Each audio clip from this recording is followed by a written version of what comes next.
हम लोग तुगलक वंश पढ़ रहे हैं। हम लोग कौन सा वंश पढ़ रहे हैं अभी? तुगलक वंश। तुगलक वंश, तुगलक वंश। तुगलक वंश में हम लोगों ने गियासुद्दीन तुगलक के बारे में पढ़ा। GST, गियासुद्दीन तुगलक। इनका समय है 1320 से लेके 1325 तक। इनका इतिहास हम लोग पढ़ चुके हैं, लेकिन एक दो फैक्ट्स मैं चाह रहा हूँ कि इनकी माँ जो थी हिंदू थी, इसको याद रखिएगा। माँ जो थी हिंदू थी, भट्टी राजपूत थी। पहला फैक्ट्स। दूसरा फैक्ट्स मैं ये चाह रहा था देना कि गियासुद्दीन तुगलक और निजामुद्दीन औलिया में जो विवाद हुआ था, तो गियासुद्दीन तुगलक तो चला गया था बंगाल अभियान करने, और बंगाल अभियान से लौट रहा था तो खुसरो खां को कहा था कि निजामुद्दीन औलिया को कहा था कि खुसरो खां ने जो तुमको जो 5 लाख टंका दिया वो वापस कर दो, तो बंगाल अभियान से आऊँगा तो मैं फिर आऊँगा। तो उस पर निजामुद्दीन औलिया ने कहा था, हनूज दिल्ली दूरस्थ, दिल्ली अभी बहुत दूर है। और सचमुच ही वह दिल्ली के समीप अफगानपुर में गियासुद्दीन तुगलक की मृत्यु हो गई। तीसरा चीज़ ये कि GST ने एक ऑर्डर पास किया था कि कभी भी जो है राजस्व किसी भी इक्ता से 1/10 या 1/11 से ज़्यादा नहीं होना चाहिए। मतलब अगर आप ज़्यादा ले रहे हैं तो प्रतिवर्ष ज़्यादा से ज़्यादा इजाफा होगा, तो 1/10 या 1/11 से ज़्यादा अतिरिक्त राजस्व ज़्यादा नहीं होना चाहिए। बात को समझिएगा। 1/3 भू राजस्व ले रहे हैं तो लीजिए, अगर इसमें बहुत ज़्यादा अतिरिक्त हो रहा है तो वो इसका 1/10 या 1/11 से ज़्यादा नहीं होना चाहिए। ठीक, मतलब वृद्धि जो है राजस्व में एक साल में 1/10 या 1/11 से ज़्यादा वृद्धि नहीं होनी चाहिए। उसके बाद हम लोग मोहम्मद बिन तुगलक के बारे में पढ़ रहे थे। मोहम्मद बिन तुगलक के बारे में पढ़ रहे थे।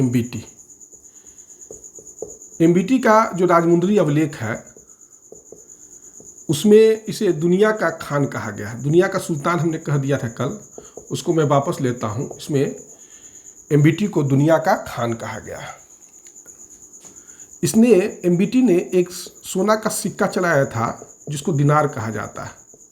वो सिक्का जो था सोना का था, दिनार, और 200 ग्रेन का था।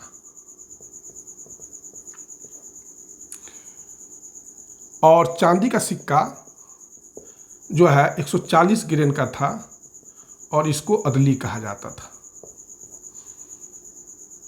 मेरे ख्याल से दिक्कत नहीं हो रहा होगा। इसके समय में एक मंगोल आक्रमणकारी तर्मासरीन का आक्रमण हुआ था, तर्मासरीन, और MBT ने उसको एक ही मात्र मंगोल आक्रमण हुआ था। मोहम्मद बिन तुगलक के समय एकमात्र मंगोल आक्रमण हुआ था। उसका नेता था मंगोल आक्रमण का तर्मासरीन, और MBT ने इसे मेरठ के नज़दीक हराया था। एक बार दिल्ली में काफ़ी प्लेग फैल गया था। लगभग 3 सालों तक प्लेग रहा था। तो मोहम्मद बिन तुगलक दिल्ली छोड़ दिया था और कन्नौज के समीप गंगा के किनारे रहता था, स्वर्गद्वारी में। जगह का नाम था कन्नौज के समीप स्वर्गद्वारी में। ये सब कुछ इम्पोर्टेंट सूचनाएं हैं जो आपको देना चाह रहा था। MBT ने नगर कोट का अभियान किया था, नगर कोट का अभियान। और नगर कोट के अभियान में इसने जो ज्वालामुखी मंदिर है वहाँ, उसको नहीं लूटा था, और नगर कोट पर आक्रमण करके MBT ने इसे अपने राज्य में मिला लिया था। इसी समय गुजरात में विद्रोह हो गया था। MBT के समय में बहुत सारे विद्रोह हुए थे। कुल मिला के 34 विद्रोह हुए थे। 27 विद्रोह दक्षिण भारत में, सबसे ज़्यादा विद्रोह MBT के खिलाफ दक्षिण भारत में हुए, और 7 विद्रोह उत्तर भारत में। कुल 34 विद्रोह हुए थे MBT के खिलाफ। 27 विद्रोह दक्षिण भारत में, और 7 विद्रोह उत्तर भारत में हुए थे। गुजरात में विद्रोह को दबाने के क्रम में जो है MBT चला गया था सिंध के ठट्टा।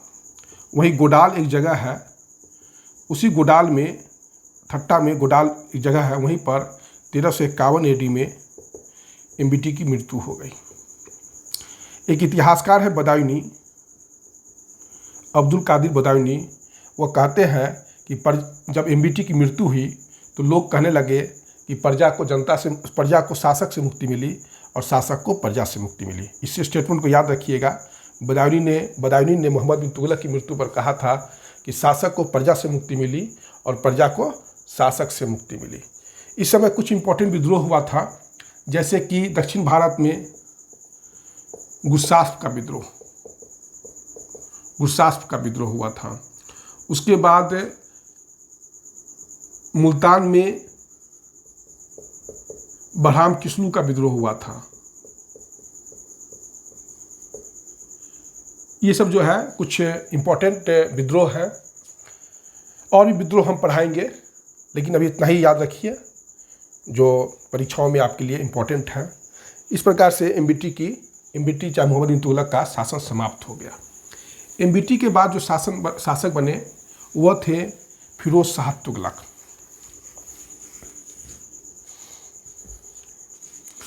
फिरोज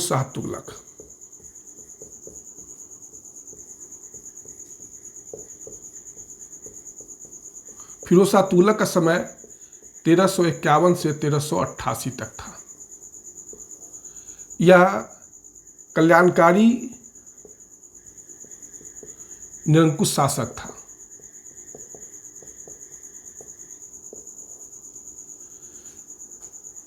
ठीक, कल्याणकारी निरंकुश शासक था। इसने फिरोज शाह तुगलक ने इसका जो राज्याभिषेक हुआ था वह हुआ था आपको सिंध में ही हुआ था। जब एमबीटी की मृत्यु हो गई थी तो वहीं इसका भी राज्याभिषेक हुआ था, गोडाल में ही हुआ था। सिंध के ठट्टा में ही इसका या गोडाल में इसका राज्याभिषेक हुआ था। यह एमबीटी का चचेरा भाई था। एमबीटी का चचेरा भाई था। चचेरा भाई कहने का अर्थ कि फिरोज शाह तुगलक का पिता और एमबीटी का पिता जो है वो गयासुद्दीन का भाई, मतलब गयासुद्दीन दो भाई थे। एक भाई से एमबीटी हुआ और दूसरे भाई से एफएसटी हुआ, फिरोज शाह तुगलक हुआ। तो दोनों था, चचेरा भाई था। इसके चाचा का नाम रजब था। इसके चाचा का क्या नाम था? रजब था। गयासुद्दीन तुगलक का भाई का नाम रजब था और उस रजब का बेटा जो है एफएसटी था।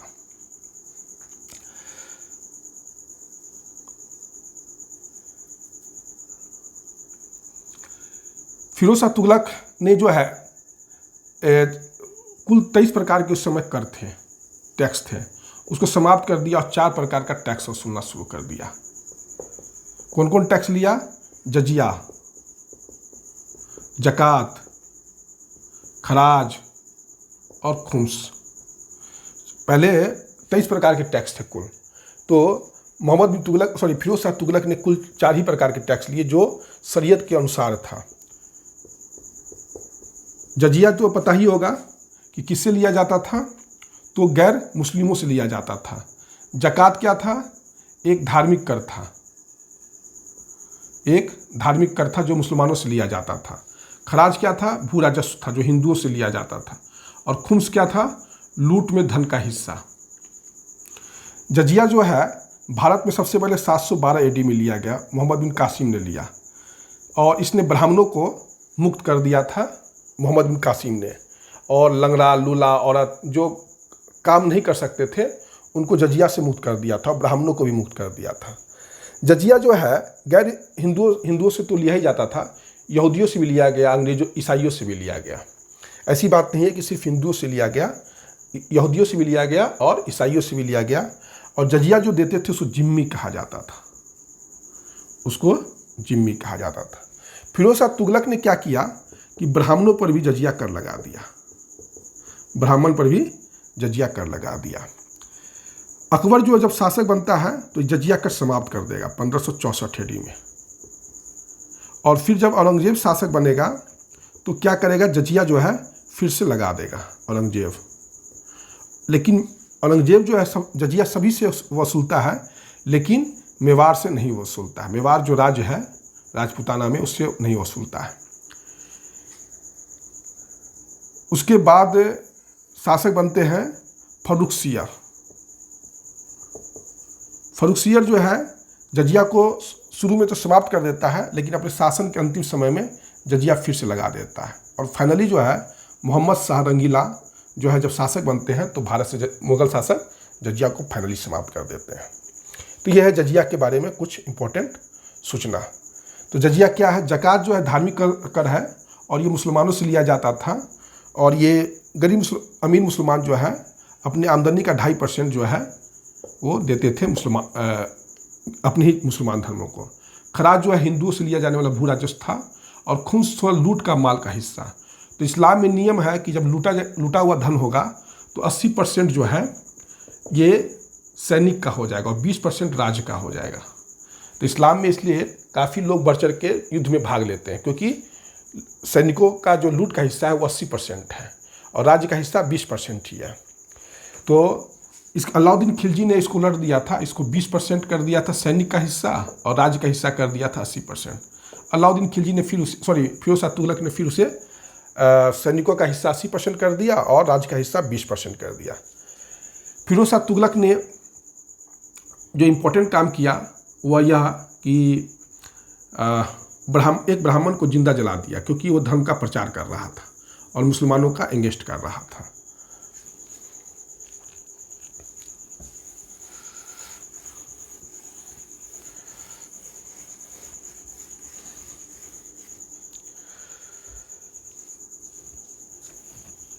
इसने पेंशन विभाग का स्थापना किया। पेंशन विभाग दीवान ए इस्तिहाक कहा जाता था, दीवान ए इस्तिहाक। इसने दिल्ली रोजगार कार्यालय खुलवाया, दीवान ए खैरात खुलवाया, दीवान ए खैरात।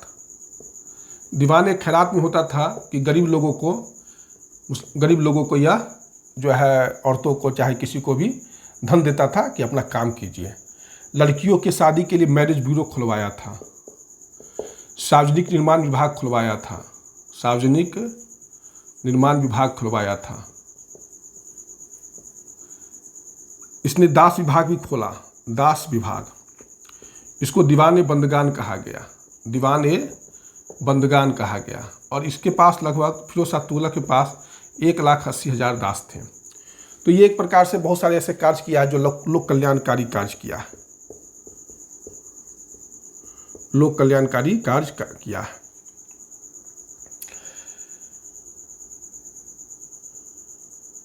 इसने जो है एक सिक्का चलाया था चांदी का, उसको ससगनी कहा जाता है, वो 6 जीतल का था। और इसने अद्धा और बीख नामक 2 सिक्का चलाया। अद्धा और बीख जो था एक मिश्रित सिक्का था जो चांदी का था और तांबा का मिला के बनाया गया था। अद्धा जो था आधा जीतल था और बीख जो था 1/4 जीतल था।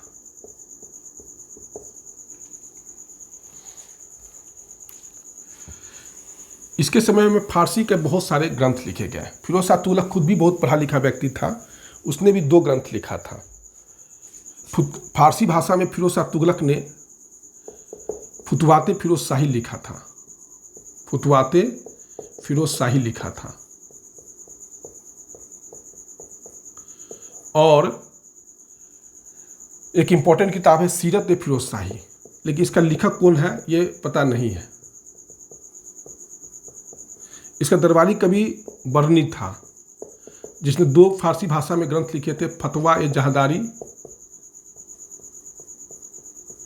और तारीख फिरोज शाही।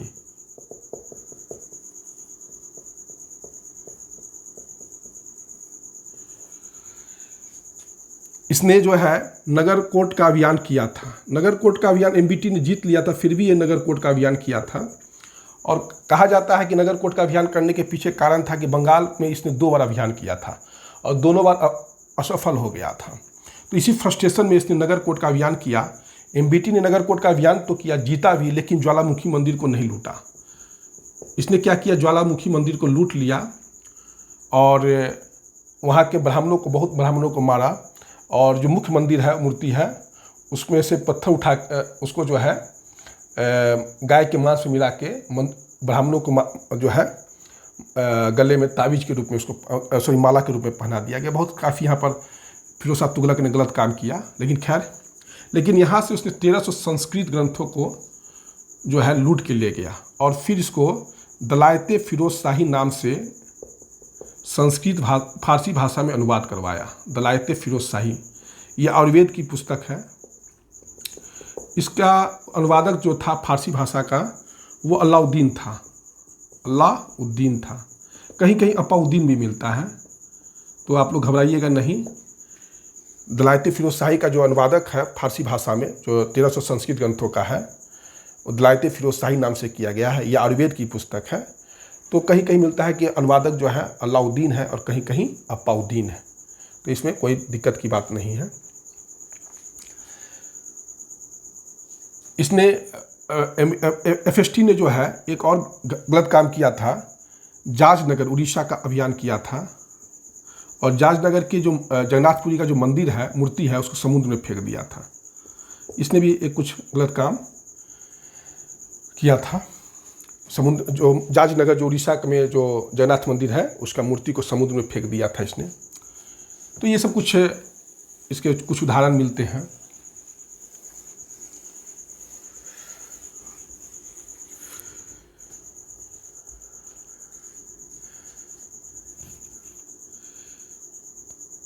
इसको सल्तनत काल का अकबर भी कहा जाता है, सल्तनत काल का अकबर भी कहा जाता है।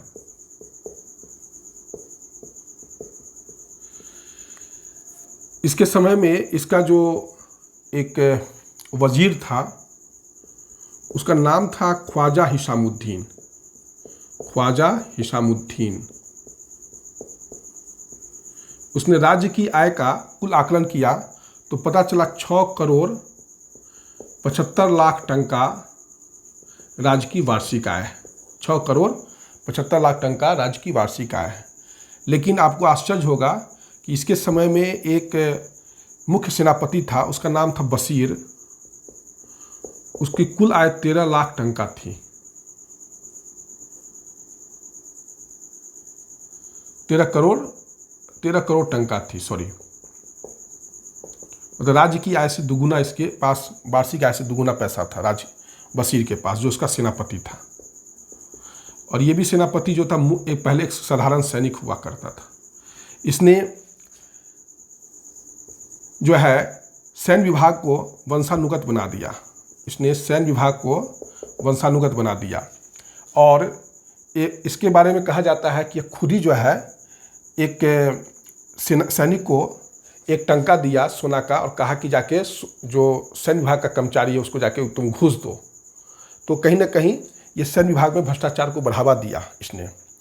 और सैनिकों को पहले वेतन मिलता था, अब जो है फिर से इसने इक्ता देना शुरू कर दिया। इसने सैनिकों को भी इक्ता देना शुरू कर दिया और जो गैर सैनिक अधिकारी होते थे उनको भी इक्ता देना शुरू कर दिया और इसको वंशानुगत बना दिया, इसको वंशानुगत बना दिया। अब सैनिकों में ये बात भी हो गया कि अगर सैनिक खुद नहीं लड़ सकते तो अपने बेटा को भी भेज सकते हैं, या बेटा जो है चाह रहा है कि हम नहीं खुद लड़े तो अपने वृद्ध माँ बाप को भेज देते थे, कोई मनाही नहीं था। कोई भी घोड़ा जो है, घोड़ा के जगह पर आप कोई टट्टू भेज दीजिए। तो अब जो अलाउद्दीन खिलजी ने दाग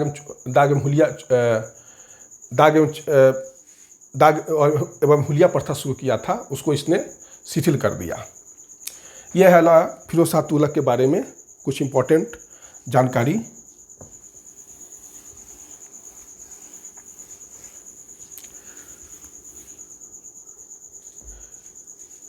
इसके बाद है कि 1388 में इसकी मृत्यु हो गई और 1388 के बाद जो है शासक बनते हैं, उसका नाम है तुगलक शाह। लेकिन तुगलक शाह जो शासक बनता है, गियासुद्दीन तुगलक शाह द्वितीय के नाम से शासक बनता है। गियासुद्दीन तुगलक शाह द्वितीय के नाम से शासक बनता है। गियासुद्दीन तुगलक शाह का भी शासन ज़्यादा समय तक नहीं रहा। उसके बाद अबू बकर शासक बन जाते हैं। अबू बकर के बाद बनते हैं मोहम्मद शाह। और मोहम्मद शाह के बाद शासक बन जाते हैं हुमायूं। और उसके बाद बनते हैं महमूद शाह, नासिरुद्दीन महमूद शाह द्वितीय, क्या है, नासिरुद्दीन महमूद द्वितीय। इसी के समय 1398 में समरकंद का जो है मंगोल आक्रमणकारी तैमूर लंग का आक्रमण हुआ। तैमूर लंग का आक्रमण हुआ 1398 में। और नासिरुद्दीन महमूद शाह द्वितीय जो है दिल्ली छोड़कर भाग गया गुजरात।